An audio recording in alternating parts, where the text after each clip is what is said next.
Oke, di video kali ini saya baru aja membeli sebuah jam tangan terbaru ya dari G-Shock. Sebenarnya sih nggak baru-baru banget.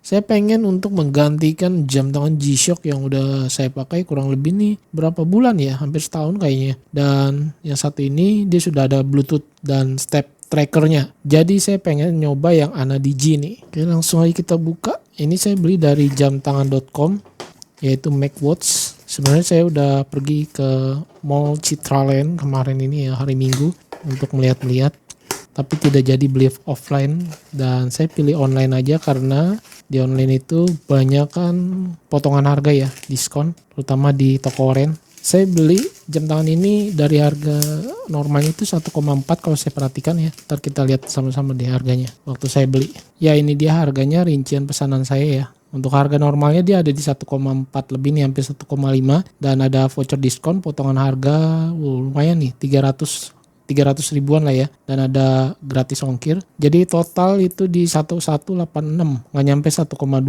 Untuk box kemasannya sendiri kalau saya perhatikan mirip seperti di G-Shock yang tipe ini ya, saya lupa nih tipenya, ntar kita lihat. Dan saya coba akan compare sedikit ya dengan G-Shock lama saya. Oke, di sini kita lihat ada kartu garansi dari MacWatch jamtangan.com. Ini dari Maret ya 2026 pembeliannya. Setahu saya garansinya sih bisa sampai 2 tahunan ya. Ini jam tangannya, kita lihat lagi di dalamnya, ini ada user manual dan kartu garansi internasional biasanya ya. Bener tuh, international warranty card seperti ini. Dan ini dia user manual yang cukup banyak banget. Untuk bahasa-bahasa lainnya ya kita pinggirin aja. Dan di sini kita lihat jam tangannya.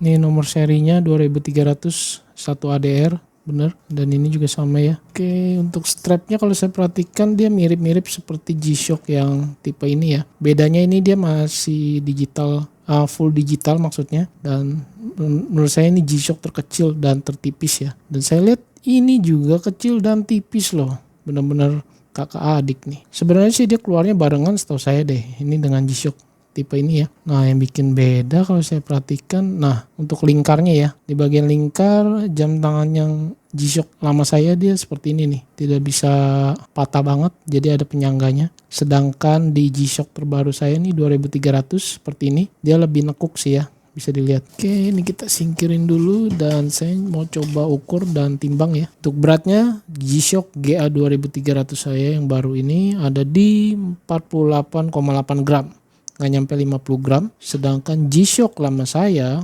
44,7 gram. Ya boleh dibilang untuk bobot lebih berasa yang G-Shock terbaru saya ini ya, GA 2300. Untuk dimensi diameternya kita lihat, ukuran full diameter case-nya dia ada di 41 mm, sedangkan G-Shock lama saya ini ada di 38 mm. Mantap banget. Ketebalannya sendiri GA 2300 ada di 11 mm lebih ya, nggak sampai 12 mm. G-Shock lama saya juga sama, ini di 11 mm lebih, tidak sampai 12 mm.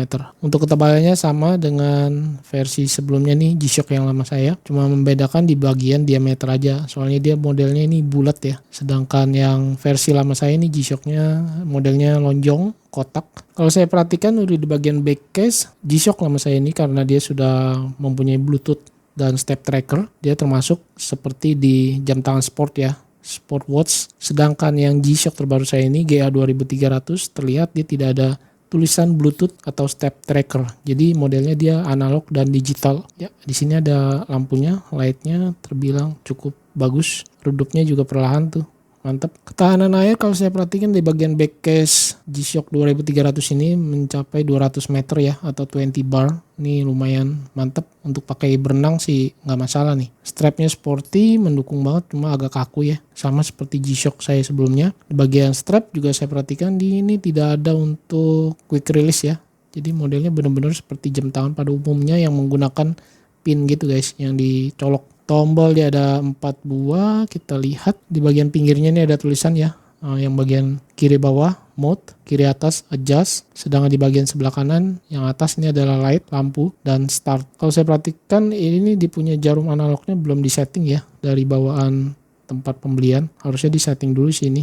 setiap pembelian. Bisa dilihat ya, untuk waktunya nih 7:30, sedangkan ini sudah 9:30. Untuk LED-nya ini mempunyai dual light, dan kalau saya perhatikan untuk LED-nya sendiri kurang lebih mirip-mirip seperti yang punya G-Shock lama saya ini. Cuma kalau untuk G-Shock yang tipe lama saya ini, kalau tidak digunakan berhari-hari, dia akan redup dan off sendiri. Mantap deh. Jadi ketika kita pakai atau kita angkat gini aja, digoyangin dikit, dia langsung hidup kembali. Atau kita nyalakan lampunya, dia akan on lagi. Jadi lebih mengirit daya tahan baterai. Kemudian fitur-fiturnya untuk GA 2300, dia ada 5 alarm nih. Keren. Jadi kita bisa numpuk ya alarmnya. Stopwatch, timer ada. Kalender otomatis ini bisa sampai tahun 2099. Formatnya AMPM juga tersedia. Untuk kelebihannya menurut saya dari GA 2300 ini desainnya slim, ringan dibandingkan G-Shock pada umumnya yang besar-besar itu ya, dan juga tebal. Tampilannya futuristik dan bikin beda aja dari seri yang lain. Untuk ukuran segini menurut saya ini cukup nyaman ya ketika dipakai sehari-hari, apalagi yang punya pergelangan tangan kecil seperti saya. Lingkarnya lengan saya ini 16 cm.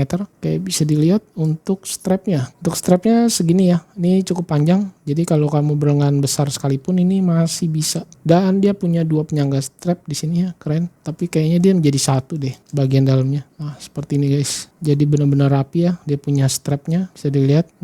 Keren banget ya.